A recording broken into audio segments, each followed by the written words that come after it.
What's good, y'all? It's Hunt. Today I'm going to be taking you to ISO Academy. I'm going to be teaching you everything I know about ISOing and NBA 2K24 and just ISOing in general. So make sure you do drop a like, sub, turn on post notifications. It's all very much appreciated and everybody is welcome to the family. The first thing that I'm going to do is give y'all my dribble moves for my 6'2" and my dribble moves for my 6'6". On top of that, if you guys hear the dishwasher in the background, I apologize, but those are my dribble moves for my 6'2" and my 6'6". I'm going to give you the jump shot for my 6'2" and my 6'6". And we're just going to jump straight into teaching you everything about how you can win more games using ISO. Now, the first thing I'm going to say is you guys need to learn effective combos. If you don't know how to dribble, that's cool. Not everybody knows how to dribble and be a dribble god and all that. But you need to at least know a couple combos to get you open, so that you're not just running up the court and deciding what you want to do the minute the ball is in your hands. If you know a bunch of combos by heart and you know what you're doing by heart, then once you hop on the court, all you have to worry about is your teammates, the defense. You can read the court a lot easier because dribbling is just something that is in the back of your brain. Like for me, I could dribble without even looking at the remote or without even looking at the screen, to be honest. So learning a bunch of combos and adding new things to your arsenal will just help you guys in general, because you guys don't want to be clueless once the ball gets thrown into your hand. If you know what you're doing with the ball, then it makes it a lot easier to watch the court and things of that nature. Now the next thing we're going to talk about is you guys need to learn passing IQ and how to read defenses. Watch the corners, watch the pickups, abuse switches, and just keep your eyes on the court all around. When it comes to passing, I'm going to pop up a clip right here. And you might think that this is a clip I just talked over, but this is a real life time clip. This is a clip. I knew this dude would come up out the corner, so I dotted it as soon as he ran up out the corner. I'm going to play the clip for you guys. This is me literally talking in a live gameplay video. It's not a voiceover at all. I completely read the situation and knew what he was going to do and waited for him to do it and threw it the minute he did it. So let me play the clip for you guys. Y'all watch this dot. I'm looking for that dude in the blue to come up off of my glass cleaner, and I'm dotting that shit right away. Look at that, y'all. That's the most beautiful dot I've ever thrown in my life, and thank you, he greened that. So that's step 2, just learning passing IQ. If you're ISOing, there's only one or two ways they're going to play you. They're either going to help when you run to the paint, or they're not going to help, and you're going to have to just deal with the lock one-on-one. But regardless, you need to always watch the people helping in the corner. You just need to watch every part of the court.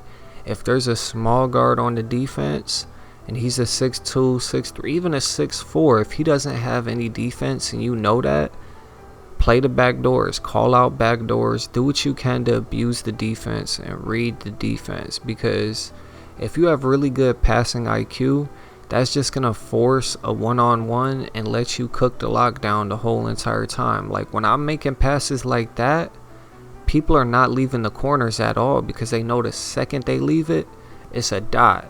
So just pay attention to the passing IQ and just learn how to read defenses. The more you play, the more you'll understand those types of things, and the more it'll become like easy to you to do that type of stuff. Now the next thing I'm going to tell you guys, this kind of goes hand in hand with reading the defense, and this is learning the lock's play style that is guarding you. Watch the reaches, count the reaches, because after the third reach they have no adrenaline. The chance of getting a steal goes down. Now there's a lot of people who spam steals and they'll still get one, but if you're reading the lock's defense, seeing how they play, some locks play completely 3 high, so that as soon as you run to the paint, their big man picks up. That's the type of stuff that you have to keep your eye on, because if you're in a situation like that, let's say the big man is playing the right corner with your popper, and then the lock is playing you 3 high, and he's letting you go to the rim run so his big man can drop down. You're going to want to run to the side that the guard is on and rim run on the side the guard is on instead of the big man, so the big man can't pick up in time. And if he does try to pick up, it leaves you more room to hit that dot. So it's all about reading the lock's play style. If they reach, run past them, get a shot, get a fadeaway, get a dunk, get whatever you could get out of it. Don't just stand there while they're sitting there reaching on you. And there's always, different things. If they're playing baseline and they're trying to shut off the baseline, then misdirect and take it up the middle until they stop playing the baseline.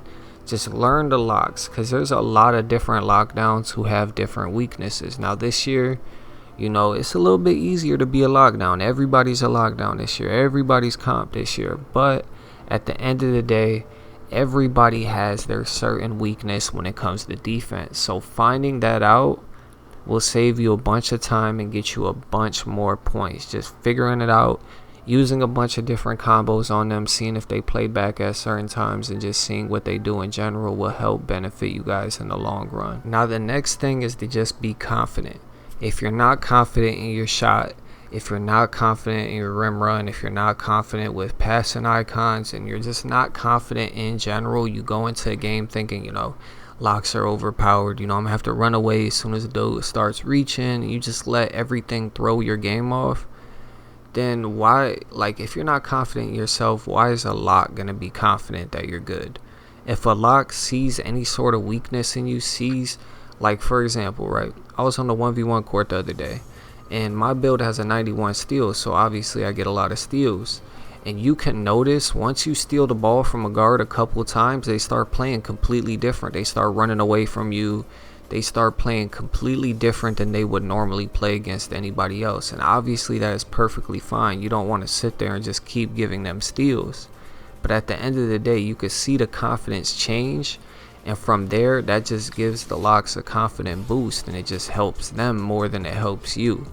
So be confident in yourself and just, know what you're doing. Because if you're somebody who's just crumbled the minute the game starts, then you're going to be crumbled the whole entire game, and maybe guard is not for you. The next thing I'm going to say is you need to control the offense. Call out plays. If you're isoing and something is going wrong, or you're noticing things and not saying something, then it's only your fault. It's nobody's fault, because when you're isoing, the whole control is in your hands. Whether the offense goes bad, good, it's all up to you. So call out things, control the offense, kind of like LeBron. Y'all know LeBron. He comes down the court, tells everybody exactly where to be, what to do, and he controls the offense. And if something goes wrong, yeah, you could blame him. But at the end of the day, he's taking control, and that's exactly what you have to do as a guard. If they put, people in the corner with no defense, calling out that back door to just abuse the dude with no defense. If the big man drops from the other corner to help the back door, then make sure you tell them before they back door, hey, I'm going to send you on a back door, but it's not for the dunk. It's because the big man helps every time you drop down for the back door, so throw it to the corner as fast as possible.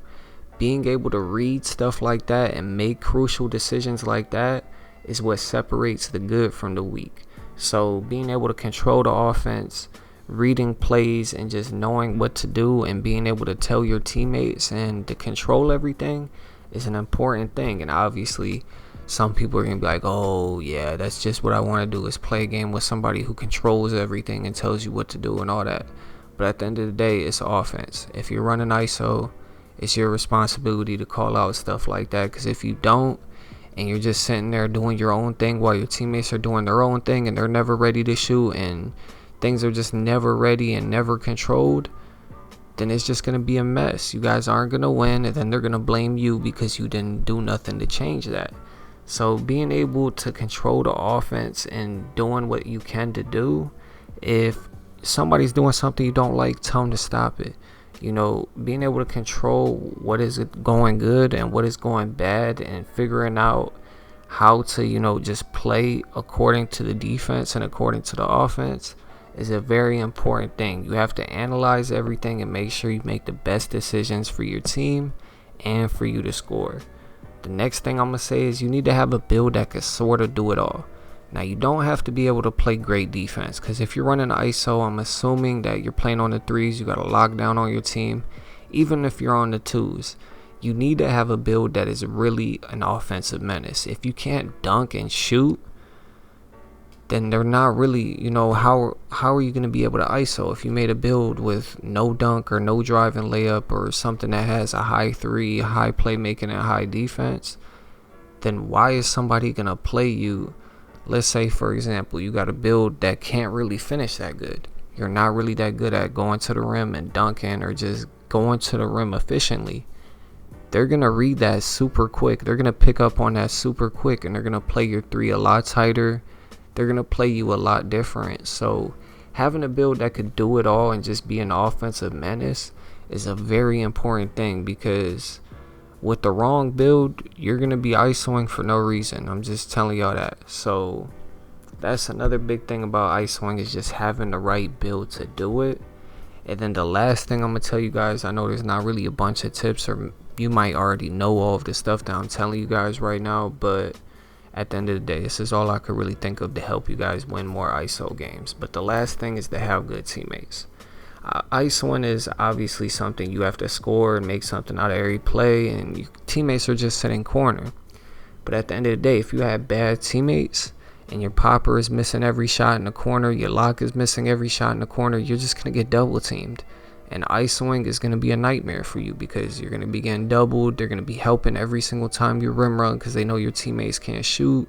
Having good teammates is just as important as being good yourself, because if you don't have good teammates, at least teammates that can shoot in the corner. I'm not even saying they got to be the greatest, because all they really got to do is hit their open corner shots. That's why anytime I play with somebody who is not hitting their shots, I just call it quits there, because you can have great defense, but once it comes to ISOing, if I'm getting triple teamed because my teammates can't shoot, that is a problem.